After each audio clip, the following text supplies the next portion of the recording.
Yeah, we are watching from Glove Go. I don't care pronounce it, but go to the it'll cool.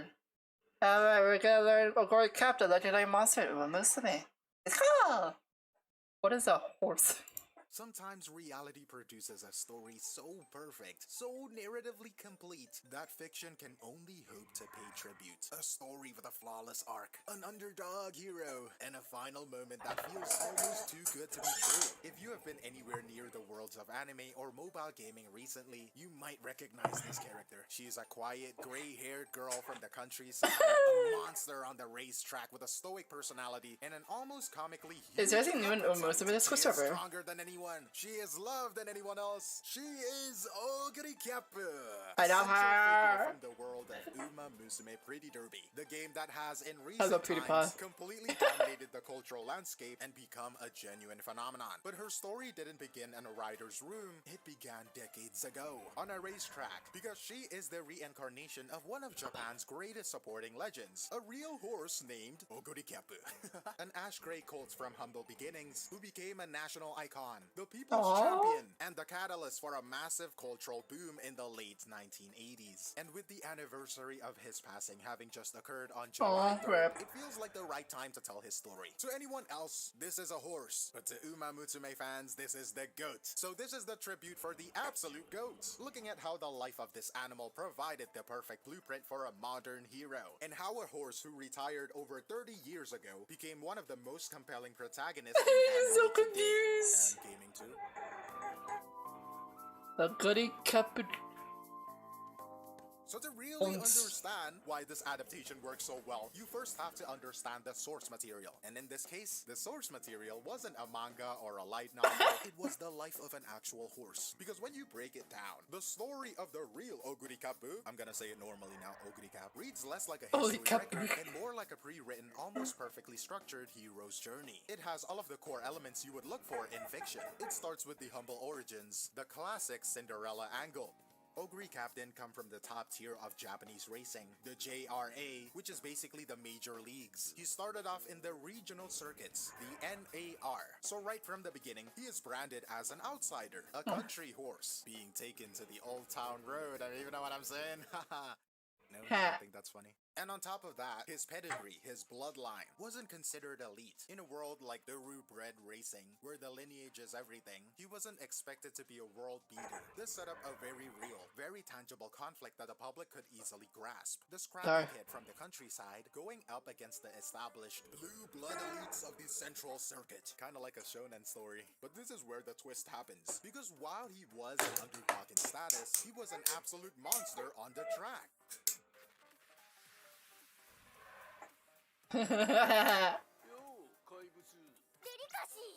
When he finally moved to the JRA, he went on an undefeated 6-race winning streak. All the initial skepticism from the commentators, the quiet doubts about whether this regional horse could actually compete, that all vanished pretty quickly. It became clear he wasn't just a good horse, he was a dominant force. Kaibutsu.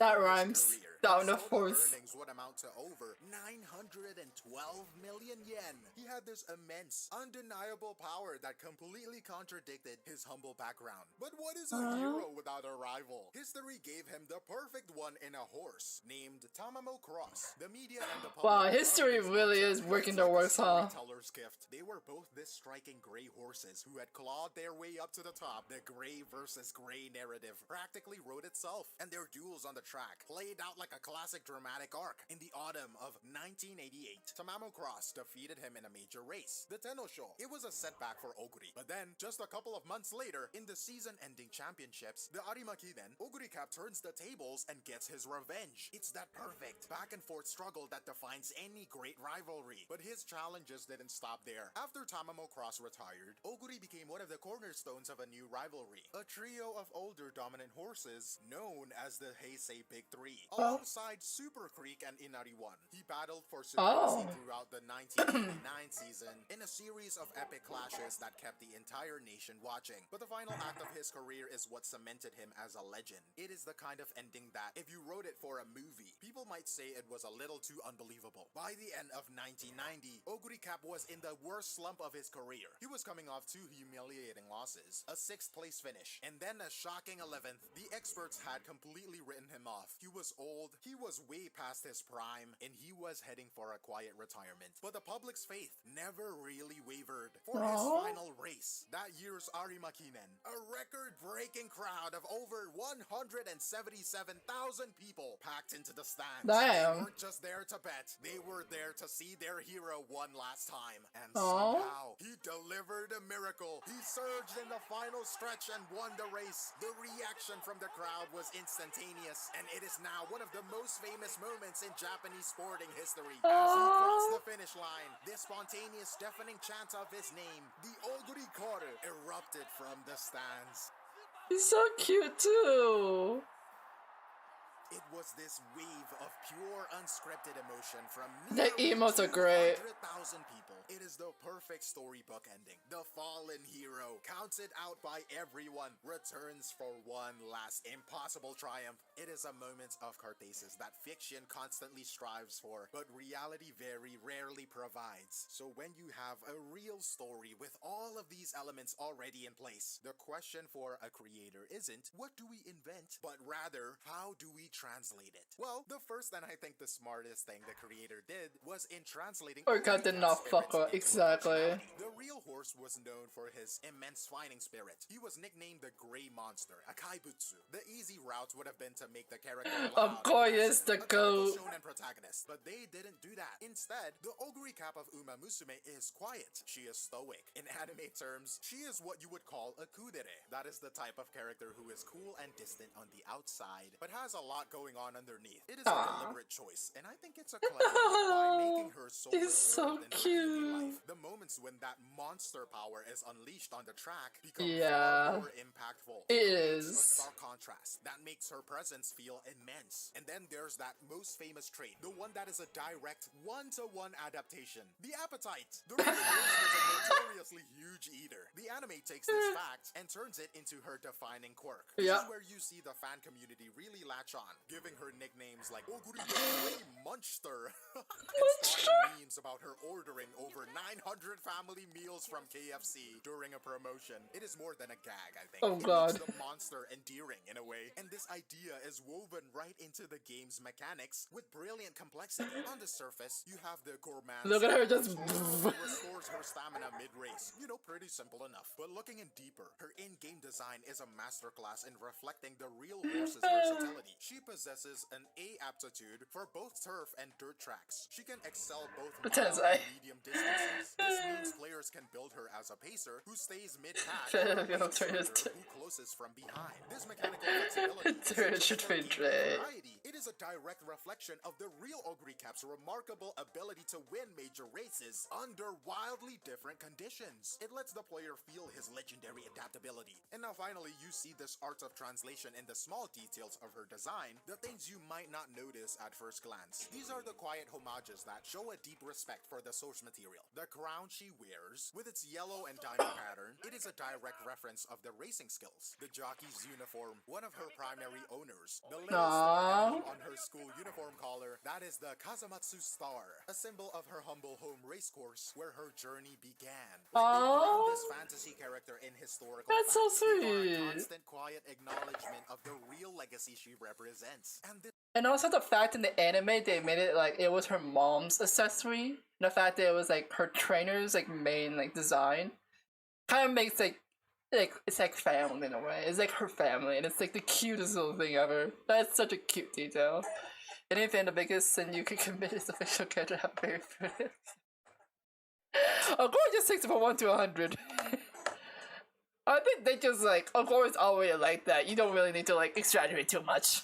fact, they are a constant quiet acknowledgement of the real legacy she represents. And this same level of detail, this respect for the source material, is applied to how they handle the actual iconic events of Oguri Cap's career. The creators use the historical record as a scaffolding to build their drama. They take the key moments That is and so amplify the cool. emotion that was already there. A perfect example of That they this use is like how real life Japanese events and just characters in animate real it. life, Oguri Cap Cap was barred from entering the Derby, which is the most prestigious race for a 3-year-old horse in Japan. The reason was simple, a bureaucratic one. He had started his career in the regional leagues, and the registration rules at the time just didn't allow him to participate. Now, a lesser adaptation might have just skipped this, right? Or mentioned it in passing. But in Cinderella Grey, this isn't a footnote. It is a tragic, defining moments for the character. It is framed as a gut punch. The story shows her dreaming of winning, only to have that dream ripped away by a rule she can do nothing about. It powerfully reinforces her status as an outsider being blocked by the system, turning a simple rule book issue into a deep personal struggle that fuels her motivation for the rest of the story. You also see this in how they frame her rivalry with Tamamo Cross. We know from the record that their first major clash ended in a loss for Oguri Cap, but in the anime this is not just a loss, it is the climax for the entire first season. The story deliberately builds Tamamo Cross up as the seemingly unbeatable peak, so when Oguri loses, it is not portrayed as a failure. It is the spark for her growth. It is the moment she understands the level she needs to reach, giving her a real tangible goal instead of just a vague desire to win. They took a historical defeat and turned it into the true beginning of her journey as a top-tier competitor. But maybe the most masterful choice they made in dramatizing the record is with a character who never even existed. Her trainer, Kitahara Jo. In reality, Oguri Cap's success was the product of many people. His first trainer at Kasamatsu, his JRA trainer, Tsutomu Setoguchi, and most importantly, his groom, Ikeji Toshiro, who was so dedicated that stories say he damaged his own eyesight giving the horse daily therapeutic treatments. Instead of trying to juggle all of these different figures, the creators made a single composite character. Kitahara Jo embodies the faith of all of them. He has the skill of the trainers, and most importantly, he carries the deep emotional bond of the groom. It is a very smart storytelling choice. It streamlines the narrative, giving the audience one powerful, central relationship to invest in, which carries all of the emotional weight of her entire real-life support system. It is a series of deliberate choices that all serve one purpose: to honor the spirit of the original story. And the effect this has had is remarkable, because what you end up with isn't just a successful adaptation. It is a symbiotic relationship between the past and the present. One couldn't really exist as it does without the other. The incredible dramatic reality of the horse gave the fiction its soul. It provided a story so emotionally resonant that it felt so true, because it was. But now, the fiction is repaying that depth. The popularity of Umamusume and the Cinderella Grey in particular has driven a massive new wave of interest in the historical record. In essence, it's created a second Oguri Cap boom. Over 3 decades after the first one ended. This isn't an exaggeration, okay? The original boom was so intense that when the real Oguri Cap retired to stud at the Yushin Stallion Station, the farm had to install bleachers just to handle the throngs of fans who traveled all the way to Hokkaido simply to sit and watch their hero graze in his paddock. And today, you see that same passion reborn. His old home track, Kasamatsu Racecourse, now hosts collaboration events, and thousands of fans of the anime show up, traveling to this little town to walk the grounds where their hero's journey began.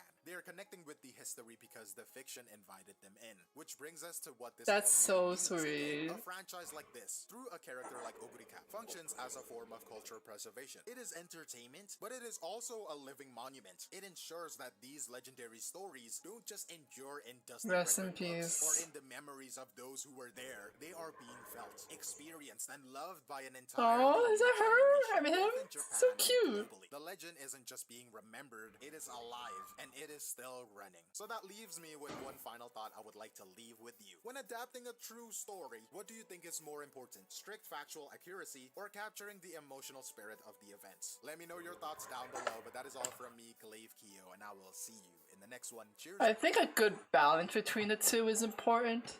Like, I think a good balance is into, like, yes, you should be accurate with what you're, like, adapting, but if there's a way to, like, improve it by adding, like, emotional ties into it, like, it's like a balance. I think having a balance would be great. Yeah, sure, Discord. Holy shit, that was good. Holy shit. Go subscribe to them. I subscribe too. They're great.